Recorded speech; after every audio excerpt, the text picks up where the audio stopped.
Menteri Pertahanan Federasi Rusia, Jenderal Angkatan Darat Sergei Shoigu, memimpin rapat telekonferensi dengan pimpinan Angkatan Bersenjata di Pusat Kontrol Pertahanan Nasional, Moskow, ibu kota Rusia, Selasa tanggal 29 Maret. Di awal pertemuan, Kepala Departemen Pertahanan berbicara tentang jalannya operasi militer khusus Angkatan Bersenjata Rusia di wilayah Ukraina. Secara umum tugas pokok operasi tahap pertama sudah selesai. Potensi tempur Angkatan Bersenjata Ukraina telah berkurang secara signifikan, dan memungkinkan untuk memusatkan perhatian utama dan upaya utama untuk mencapai tujuan utama, pembebasan Donbas. Kerusakan signifikan telah menimpa Angkatan Bersenjata Ukraina, kata Jenderal Sergei Shoigu. Supremasi udara telah dimenangkan. Angkatan Udara dan sistem pertahanan udara praktis telah hancur. Dari 152 pesawat yang berada di Angkatan Bersenjata Ukraina sebelum dimulainya operasi, 123 hancur, 77 dari 149 helikopter, 152 dari 180 sistem pertahanan udara jarak jauh dan menengah. Kekuatan Angkatan Laut negara itu tidak ada lagi.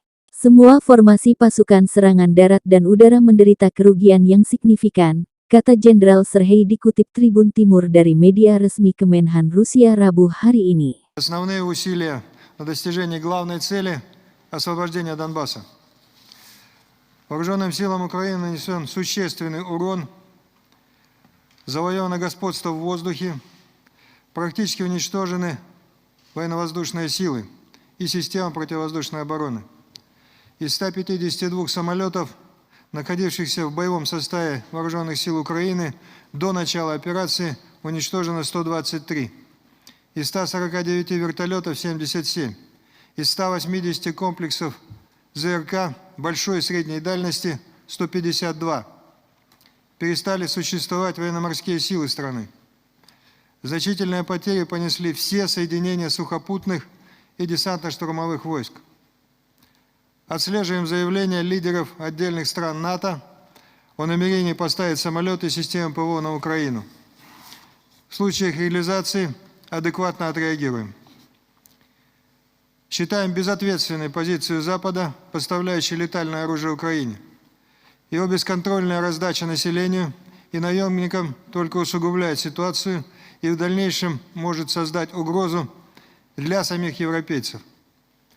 Последствия бездумного применения отдельных вооружений украинской армии проявляются в различных регионах. В Черном море создана реальная угроза гражданскому судоходству. Обезврежены 2 морские мины у берегов Румынии и пролива Босфор. Продолжаются целенаправленные действия по отслеживанию и уничтожению иностранных наемников. В результате ударов высокоточным оружием по центрам подготовки и боевых потерь фиксируется снижение их количества на территории Украины. За последние 2 недели страну покинуло более 500 наемников и еще около 60 уничтожено. Отмечу, что российские военнослужащие в ходе специальной военной операции проявляют высокий профессионализм, отвагу и самоотверженность.